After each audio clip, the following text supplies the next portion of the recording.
This is Mrs. Wakauskas in the library. It is June 8th, 2015, and I'm going to show you maybe some beginner steps to 3D modeling using Tinkercad, and that's kind of where we start here at Pius. So you would have to go out to Tinkercad, which is an online 3D modeling program, and you make an account, and you can get a free account. There is a paid for account. I don't even know what added features you get from that, but when you go to Tinkercad, if you get some other window that looks other than this, click on this little icon up here and it'll take you back to your place where you can start to create a design. Okay, so I'm going to show you kind of how you want to think about things in Tinkercad, and then I'm going to show you how you can go about figuring out how to do weird things in Tinkercad. When you open up the work plane, it gives a weird name. You can change the name, please do, but it will give you a weird name so that you don't have unnamed items. So I'm just going to show you how to build something, and I want you to think about, as I create this, what might I be building? Okay, because I want you to think about things in terms of shapes, how you can build things in terms of shapes. Okay, so I dragged and clicked shapes, brought them over here. I can move them around by clicking on these boxes. It changes the different dimensions. I'm going to make this bigger. I'll put this over top. I'm going to put this over here. I think I'm going to need to make this bigger. And boom. Okay, so I have this shape highlighted right now. Now the circle or cylinder is highlighted, but I'm going to highlight the hexagonal prism. I'm going to turn it into a hole. Okay, so hopefully now you can see what that is. I just created a wrench. So if you wanted a wrench with a certain size opening, you can actually create it yourself. I want to show you how you need to move this plane around so that you can really look at it. Let's say I was going to personalize my wrench. I don't know why I would do that.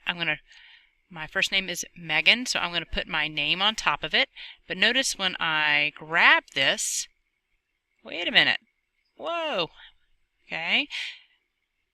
If I had this smaller, it would just disappear in here. So what I can do is grab it and pull it up high like this.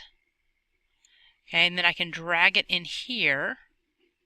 Now it's sitting on top, but if you look here, it's actually sitting up in the air, and we need to bring it down. Okay.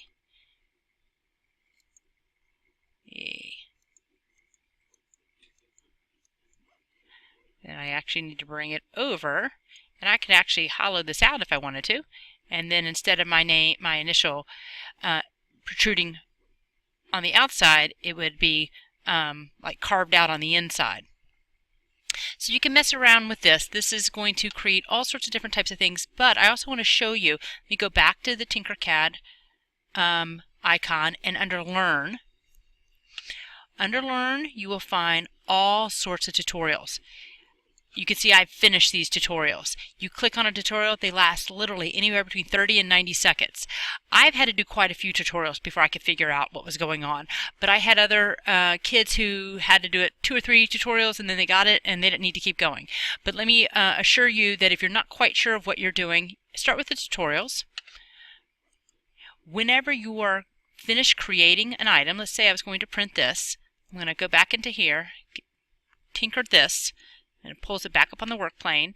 You really want to look at it from all different angles and make sure it's exactly what you want, because once you send it to me to print, whatever you send to me gets printed, and if you've made a mistake in the design of it, you're going to end up eating up print time, but also it's going to cost you for materials. So I just wanted to make sure you understand that and see it in different perspectives. When you are done, you can click here, Design, Download for 3D Printing. We want it as an STL file, which is a 3D print file, and it's going to download it to your downloads, and you can just send it to me, or you can bring it to me in the library on a thumb drive, and we can print it out for you and watch the other videos so you can see how you need to submit your print jobs to the library for completion. And if you have any questions, come see me in the library. I'm happy to help.